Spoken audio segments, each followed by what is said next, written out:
Welcome back to Wardrobe Wednesdays with the Confused Greenies of Players Patchwork Theater Company. Just a short episode this week. Off around this time of year, we're performing at an anime convention, such as WooCon at the College of Wooster, CaseCon at original home of Case Western Reserve University, and even TechCo in Pittsburgh. Of course, none of that is happening right now, but we wanted to take a quick look at one of our most commonly used collections of costumes. Second only to traditional commedia dell'arte, the historic performing art we often do is inspired by Kyōgen, a centuries-old comedic theater of Japan, still performed today.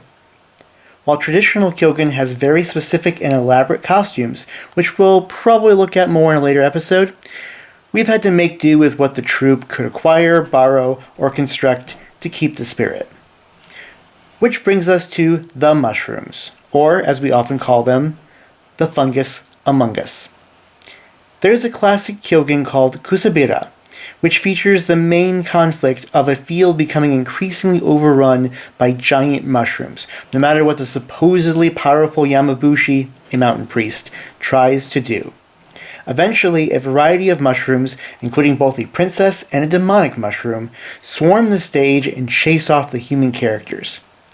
It should be no surprise how much we love this play. Well, we don't have elaborate costumes, even for a play like Kusabira. So back in 2009, when we chose this play as the climax of our second Mad Words, The Art of Kyōgen, at the Japan CaseCon anime marathon, we had to make do. And in came a pile of simple fabric in a multitude of colors, originally purchased for Possible Society for Creative Anachronism garb, and numerous sugegasa, or rice farmer hats. Simple and inexpensive. We had almost no budget at the time. They didn't look nearly as nice as what you'd see professional Kyōgen actors wear, but they got the job done. We glued some of the fabric to the conical kasa and paired with just a rectangle of the remaining fabric of the same color. The actor would don the hat, wrap the rectangle around their body to hide themselves, and voila! Instant giant mushroom. More or less. At the time, I don't think we expected to keep using this collection. I recall my mom was not too happy we'd cannibalize a lot of the fabric supply for this possible one-shot performance. What? What foul seeds have you planted? What have you done? You've turned them! You've turned them into Goombas! Run! Run! Run! I don't believe in you! I don't believe in you! I believe in the people that believes in you!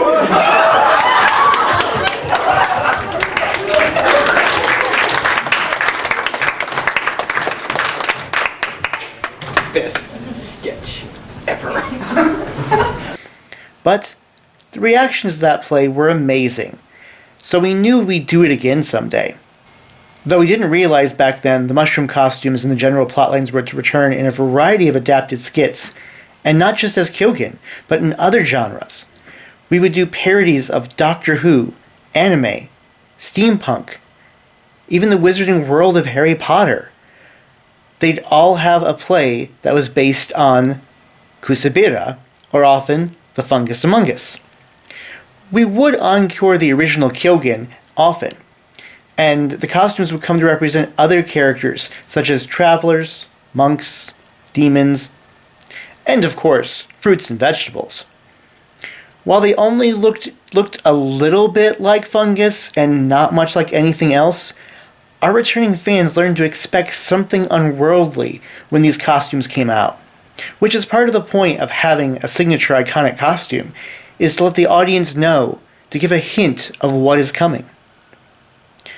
While it may be hard to do Kusabira right now, you may get to see the Confused Greenies stage some virtual Kyōgen very soon. In the meanwhile, try to avoid any unwanted guests, fungus or otherwise, and remember, laugh while you learn while you laugh.